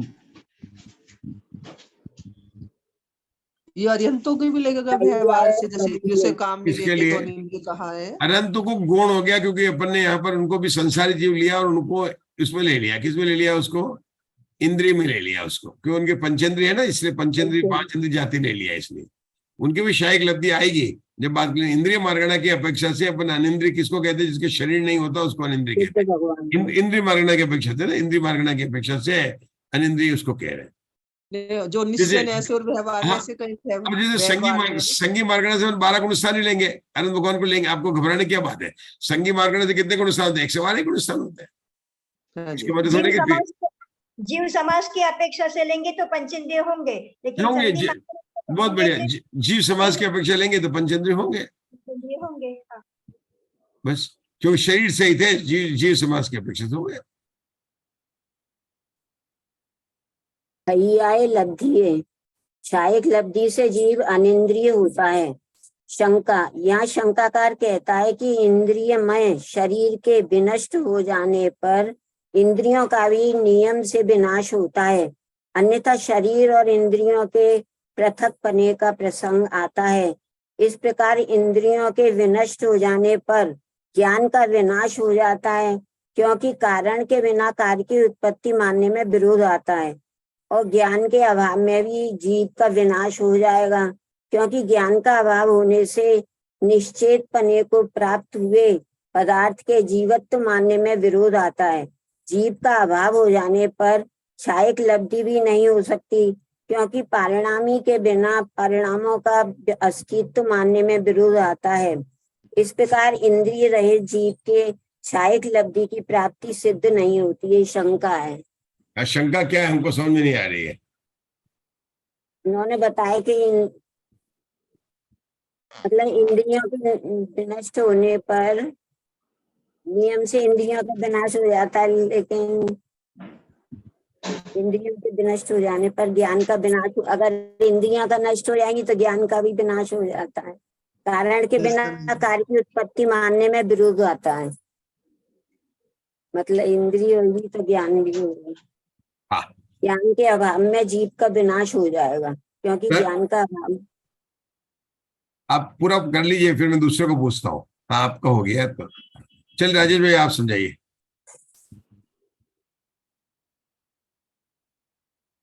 कोई नहीं ये समझा बोल रहे हैं कि शरीर और इंद्रिय दोनों अविनाभाव, जब तक शरीर है जब तक ही इंद्रिया रहती है। बराबर, बहुत बढ़िया। तो शरीर है तो इंद्रिय है, और आपने जो सिद्ध भगवान को अनिंद्रिय कहा तो उनके शरीर नहीं है और इंद्रियों से ज्ञान होता है।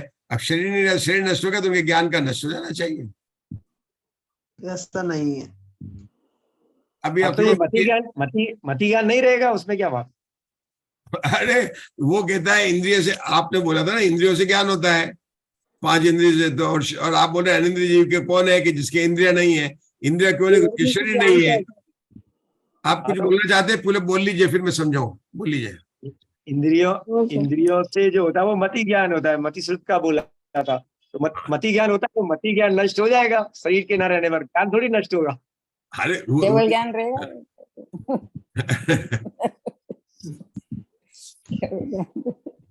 ये शंका है ना, शंकाकार की शंका है। मतलब वो कहता है कि शरीर नष्ट, ऐसे मत है दुनिया में, ऐसे मत है कि शरीर नष्ट हो गया, ज्ञान हो गया, शून्य हो गया, जीव क्या हो गया? शून्य हो गया, आराम से आगे बैठ गया। अब देखो इसको अभाव बताते हैं।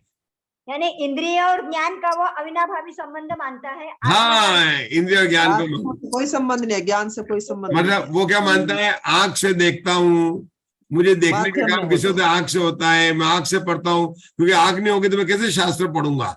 तो आंख से माध्यम पढ़ता हूँ, कान से सुनता हूँ, कान नहीं होगा तो कैसे सुनेंगे, इसलिए कहते हैं कि इंद्रियों से ज्ञान होता है। ठीक है ना, यही बोल। अब समाधान इसका पढ़िए। मतलब है, मधु जी पढ़िए। इसका मतलब ये अवधि ज्ञान, मन पर ज्ञान, केवल ज्ञान को ज्ञान मानता ही नहीं, सहज ज्ञान को ज्ञान मानते नहीं। अभी उसकी तो बात ही नहीं कर रहे हैं, यहाँ पर मति ज्ञान की बात कर रहे हैं। हाँ, समाधान, ये शंका उपयुक्त नहीं है। यह शंका उपयुक्त नहीं है, क्योंकि जीव ज्ञान स्वभावी है, नहीं तो जीव के अभाव का प्रसंग प्राप्त होता है। यदि कहा जाए कि ज्ञान स्वभावी जीव का अभाव हो जाने दो, तो यह कहना भी ठीक नहीं, क्योंकि प्रमाण के अभाव में प्रमेय के भी अभाव का प्रसंग प्राप्त होता है, और प्रमेय का अभाव है नहीं, क्योंकि वैसा पाया नहीं जाता। इससे यही ग्रहण करना चाहिए कि ज्ञान का जीव उपादान कारण है, ज्ञान का जीव उपादान कारण है, और यह ज्ञान उपादेय है, जो कि यावत द्रव्यात्म की है, अन्यथा द्रव्य के नियम का अभाव होता है। इसलिए इंद्रियों का विनाश हो जाने पर ज्ञान का विनाश नहीं होता। इंद्रियों के विनाश होने के ज्ञान का विनाश नहीं। जीव के साथ पहले आचार्य कहते हैं कि जीव ज्ञान स्वभावी है। जीव क्या है? ज्ञान स्वभावी है ना। अब जीव के, अगर आपने इसको माना तो जीव के अभाव का प्रसंग, ज्ञान ही नहीं मानोगे तो जीव का अभाव, पहले तो बताया, तू बोल रहा है कि जीव का ज्ञान का अभाव हो जाएगा, तो जीव ही नहीं रहेगा ना। आचार्य कहते हैं कि जीव क्या है? ज्ञान स्वभावी है। अगर तू ये मानेगा कि इंद्रियों के जो है नहीं रहेगा तो उसके ज्ञान नहीं रहेगा, और तू कभी ये कहेगा कि ज्ञान ही नहीं है, होना तो जीव को नष्ट हो जाएगा, तो जीव नष्ट हो जाएगा। जीव नष्ट हो नहीं सकता है, क्योंकि जगत में जितने पदार्थ हैं वो नष्ट नहीं होते हैं। तो ज्ञान नहीं मानने से, तो उन्होंने क्या बोला कि जहां जहां ज्ञान वहां वहां जीव, जहां जहां जीव वहां वहां ज्ञान। आचार्य ने यहाँ पर एक नया दिया कि अगर तूने ज्ञान का अभाव मान लिया, मान लो तूने ज्ञान का अभाव मान लिया, तो क्या होगा? प्रमेय का अभाव हो जाएगा। यहाँ पर जो है नई चीज है ना, प्रमाण के अभाव में प्रमेय का अभाव हो जाएगा। मिला आप लोगों को? प्रमाण, ये लिखा उन्होंने, क्या लिखा उन्होंने? प्रमाण के अभाव में के भी अभाव का प्रसंग प्राप्त होता है। हाँ, तो इसका क्या मतलब होता है? इसका प्रमाण मतलब ज्ञान, प्रमाण मतलब क्या? ज्ञान, और प्रमेय मतलब जो ज्ञान का विषय बनते हैं। मतलब अपनी 46 शक्तियों में एक 15 नंबर की शक्ति है। उषा दोषी बताना चाहेंगे उस शक्ति का नाम? 15 नंबर की शक्ति का नाम? 12वीं प्रकाशक आपसे मैं तो ये आप मैं कैसे समझाऊं राजेश भैया इनको? मैं 15वीं पूछ रहा हूँ, 12वीं प्रकाश शक्ति। प्रकाश शक्ति का ये काम ही नहीं है। चित्ती, दृष्टि, ज्ञान, सुख, वीर्य, प्रभुत्व, विभूत, सर्वदर्शी, सर्वज्ञ, स्वच्छत्व, प्रकाश, असंकुचित विकास, अकार्य कारण, परिणाम। हाँ, परिणाम का तो शक्ति जो 15 नंबर की शक्ति है, वो शक्ति में 2 शक्ति है, एक प्रमाण शक्ति और एक प्रमेय शक्ति। 46 शक्तियों में 15वें शक्ति का नाम है प्रमाण प्रमेयत्व शक्ति, है ना, परिणम्य परिणामकत्व शक्ति। वो शक्ति 2 मिली, एक प्रमाण शक्ति और एक प्रमेय शक्ति। प्रमाण को कहते हैं ज्ञान, प्रमेय को कहते हैं ज्ञेय। फिर से, प्रमाण को कहते हैं ज्ञान, ये अपने आया है यहाँ पर, कहाँ पर? समय सार में आत्मख्याति टीका में ना, अंत में परिशिष्ट में आई 47 शक्ति आई है। अच्छा, बात कहाँ से निकली है? प्रमाण के अभाव में प्रमेय का अभाव हो जाएगा। किरण भाई साहब, बहुत अच्छी बात है। प्रमाण में क्या सुंदर तत्व चर्चा आई है, तो अपन कर रहे हैं। प्रमाण के अभाव में प्रमेय का अभाव हो जाएगा। अगर तू मानेगा कि जीव में ज्ञान नहीं है तो ज्ञान का अभाव हो जाए तो कोई बात नहीं है। तो जब जानने वाला ही नहीं है तो जानने वाले कैसे रहेंगे? मतलब खाने वाले के अभाव में खाना बनाने वाले का भी अभाव हो जाएगी। ये बात तो उषा दोषी को समझ में आ जाएगी। जब घर में खाना बनाने वाले खाने वाले ही नहीं रहे, कोई दुनिया में कहे कोई खाने वाला नहीं है, तो खाना बनाने वाला कौन रहेगा? कोई नहीं रहेगा, क्या बना है ना। ये तो आप लोगों को बड़ी अच्छा समाचार दिया आज। नहीं, अगर खाने वाले नष्ट हो जाए तो सबसे प्रसन्न तो आप लोग होंगे कि खाना ही नहीं बनाना पड़ेगा बिल्कुल, है ना, बहुत बढ़िया। लेकिन ये कहता है ऐसा होता नहीं है। तो आपने बोला कि ज्ञान है तो ज्ञेय भी है, क्यों कि ज्ञायक नाम ज्ञेय को जानने की अपेक्षा तो पड़ा ना अपने समय सार की छठी गाथा की भागवत में लिखा ना कि जीव का नाम गायक भी ज्ञेय को जानने की अपेक्षा बोला। अब तो ज्ञान है ही नहीं, जानने वाला है ही नहीं है, तो जब जानने वाला नहीं तो जानने में आने वाले पदार्थ के भी अस्तित्व नहीं मानना पड़ेगा। तो प्रमाण के अभाव में प्रमेय का भी अभाव हो जाती है। बात समझ आती है? प्रमाण के अभाव में प्रमेय का भी अभाव हो जाता है। क्या हुआ किरण भाई साहब, राजेश भाई समझाओ, ये बहुत मजेदार बात है, कोई जल्दी नहीं मुझे। प्रमाण के ये तो समय सार चल रहा है। प्रमाण के अभाव में प्रमेय का अभाव हो जाता है। जीव कौन सा है? ज्ञान स्वभावी है ना, मतलब ज्ञान का कभी अभाव नहीं होता। और अगर तू मानेगा कि ज्ञान का अभाव होता है तो प्रमाण के अभाव में प्रमेय का अभाव हो जाएगा, मतलब जो द्रव्य है 6 द्रव्यों का नाश हो जाएगा। तो क्या द्रव्य का नाश होता है? क्या 6 द्रव्य माने देखे किसी का नाश नहीं होता है, तो प्रमाण के अभाव में प्रमेय नहीं होगा। इसलिए तुझे मानना पड़ेगा कि ज्ञान का अभाव नहीं होता है, क्योंकि ज्ञान क्या है? ज्ञान का उपादान कारण जीव है। ज्ञान का उपादान कारण जीव लिखा ज्ञान का, जो लिखा पढ़ते हैं अपन तो, क्योंकि ज्ञान का जीव उपादान कारण है। ज्ञान का मतलब जीव कौन है? ज्ञान के अंदर है ना उपादान कारण, जिससे नियामक कारण हो गया ना, बिल्कुल उपादान कारण और निमित्त कारण। तो जीव में ज्ञान, इसका क्या कारण है कि जीव है ना, अगर जीव का अभाव हो गया तो ज्ञान भी नहीं रहेगा। क्यों कि जीव है द्रव्य और ज्ञान एक गुण है। ज्ञान द्रव्य नहीं है, ज्ञान गुण है। जीव क्या है? द्रव्य है। और द्रव्याश्रय निर्गुणा गुणा, गुणाश्रय नहीं हुआ जीव है ना, गुणवत पर्याय द्रव्यम, तो गुणों को पर्याय को नहीं का। तो आपको देखना क्या पड़ेगा कि ज्ञान का उपादान कारण जीव है। क्या है? ज्ञान का उपादान कारण जीव में मानना पड़ेगा। और इससे क्या निकाला उन्होंने निकाला यावत द्रव्य भावी, जब से जीव तब से ज्ञान, जब तक जीव तब तक ज्ञान, जितना जीव उतना ज्ञान, जितने जीव के प्रदेश उतना ज्ञान। इसको क्या बोलते हैं? यावत द्रव्य भावी। क्या बोला? जहां जहां जीव वहां वहां ज्ञान, जहां जहां ज्ञान वहां वहां जीव, जहां जहां अग्नि वहां वहां धुआं। गलत हो गया है, नहीं तो आपके घर में धुआं कहाँ है? जहां जहां धुआं वहां वहां अग्नि। पहले धुआं पहले लेना पड़ेगा। जहां जहां धुआं वहां वहां अग्नि, है ना। और जहां जहां देना पड़ेगा, जहां जहां पर जो अग्नि नहीं है वहां पर मतलब जो है धुआं भी नहीं होगा। सब जगह नहीं होगा, लेकिन जहां भी धुआं होगा वहां पर अग्नि अवश्य होगी। ऐसा ये है। तो क्या मतलब हुआ यावत द्रव्य भावी? कुसुम जी बताइए। ये तो आपके कंचन बाग की स्वाध्याय हो गई। बोलिए। यावत द्रव्य भावी, जीव ज्ञान स्वभावी है। यावत द्रव्य भावी का क्या मतलब हुआ? जहाँ जहाँ पे द्रव्य है वहां पे ज्ञान है, जहाँ पे ज्ञान है वहां पे द्रव्य है। द्रव्य नहीं है इन्होंने तो पुद्गल है, तो पुद्गल में भी ज्ञान हो गया। फिर जहाँ पे ज्ञान है वो द्रव्य में ज्ञान है। नहीं, द्रव्य में नहीं, जीव लेना। जीव द्रव्य तो पुद्गल भी है। जहां जहां पुद्गल है तो उसमें ज्ञान थोड़ी नहीं है। जहां जहां आत्मा है, जहां पर जीव है वहां वहां ज्ञान है। जीव है ये लेने का। हाँ, क्या मतलब वो यावत द्रव्य भावी का? राजेश भैया, यावत द्रव्य भावी जीव है वह ज्ञान का उपादान कारण है।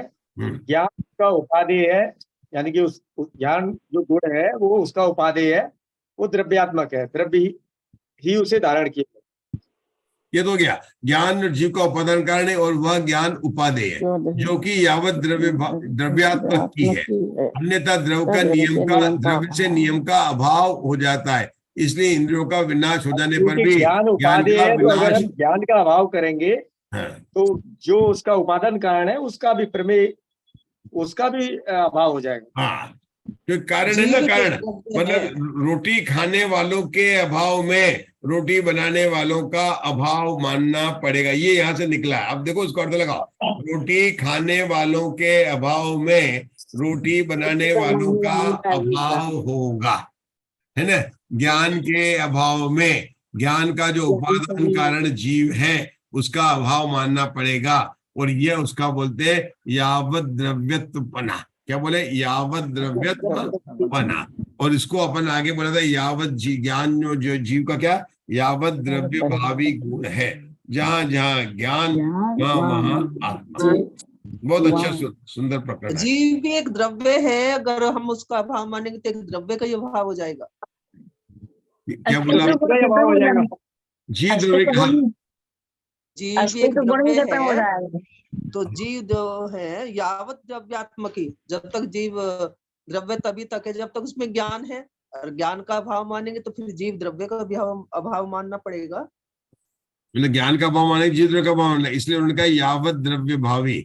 ये यावत, जैसे पुद्गल का भी यावत द्रव्य भावी है, स्पर्श रस गंध वर्ण जो पुद्गल के यावत द्रव्य भावी गुण है। पुद्गल के यावत द्रव्य भावी गुण कौन से हो गए? स्पर्श रस गंध वर्ण पुद्गल के यावत द्रव्य भावी गुण है। जीव के यावत द्रव्य भावी गुण किसके? ये अपने धवला जी का नवी इनको अविनाभावी संबंध मान सकते हैं क्या? किसका? ये द्रव्य और ज्ञान एक के बिना दूसरा, एक के बिना दूसरा नहीं होता है ये मानना, एक के बिना दूसरा नहीं होता है ये मानना। ये भी हो सकता है ना, हो सकता है अविनाभावी। हाँ, लेकिन यहाँ पर उससे ज्यादा बता रहे हैं कि जितना बड़ा ज्ञान, देखो होना समझ में उसके बिना नहीं होता है। जैसे ड्राइवर के बिना जो है वो, मतलब जिसको गाड़ी चलाने तो मालिक नहीं आएगा, तो जहां जहां ड्राइवर आएगा, जिसको नहीं चलाना आए तो वो आएगा। लेकिन वहां पर ऐसा नहीं कि जितना बड़ा मालिक उतना बड़ा ड्राइवर, वो तो सैलरी लेके चला जाएगा। मतलब क्या हो गया, जिसको गाड़ी नहीं चलाना आती है वो ड्राइवर के साथ में आया, तो अविनाभावी के ड्राइवर के बिना वो नहीं आएगा। जैसे आप लोग पता है कि इनको गाड़ी चलाना नहीं आती और ये आए हैं, तो उसका ड्राइवर साथ में आया होगा ना क्या? लेकिन ऐसा इतना ही नहीं है। यावत द्रव्य ने जितना बड़ा ज्ञान उतना बड़ा जीव, जितना बड़ा जीव उतना बड़ा ज्ञान, क्योंकि आत्मा के सभी प्रदेशों में ज्ञान पूरी रूप से व्याप्त है। ये मतलब है।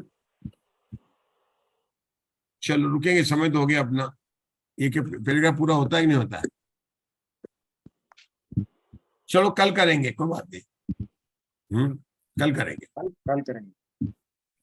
रुकते हैं, आज यहाँ पर आ गए ना, पेज नंबर 69 पे है। रुपया पड़ेगा जिनवाणी स्तुति। कौन बोल रहा है? जिनवाणी स्तुति कौन बोल रहा है? बोलिए उषा जी, बोलिए, आप बोलिए जी। जय जय जय जिनवाणी माता, नमस्कार तुम्हें बारंबार। जय जय जय जिनवाणी माता, नमस्कार तुम्हें बारंबार। तू है तीर्थंकर की वाणी, बिखरती रा निर्मल पानी। बनता जग में केवल ज्ञानी, तू है ज्ञानाकार। जय जय जय जिनवाणी माता, नमस्कार तुम्हें बारंबार। जिनवाणी के ज्ञान से तुझे लोकालो, वाणी नमोकार। नमो अरिहंतानम, नमो सिद्धानम, नमो आयरियानम, नमो वज्जायानम, नमो लोये सविसाहुनम। नमो अरिहंतानम, नमो सिद्धानम, नमो आयरियानम, नमो वज्जायानम, नमो लोये सविसाहुनम। नमो अरिहंतानम, नमो सिद्धानम, नमो आयरियानम, नमो वज्जायानम, नमो लोये सविसाहुनम। नमो अरिहंतानम, नमो सिद्धानम, नमो आयरियानम, नमो वज्जायानम, नमो लोये सविसाहुनम। नमो अरिहंतानम, नमो सिद्धानम, नमो आयरियानम, नमो वज्जायानम, नमो लोये सविसाहुनम। नमो अरिहंतानम, नमो सिद्धानम, नमो आयरियानम, नमो वज्जायानम, नमो लोये सविसाहुनम।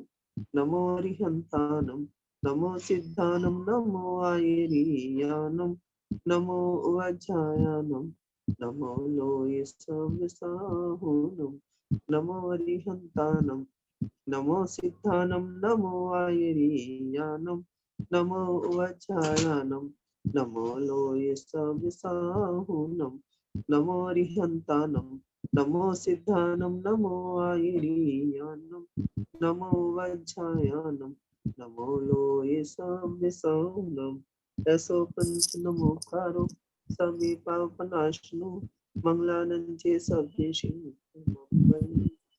जनवाणी माता की जय जय शनाचार्य देव की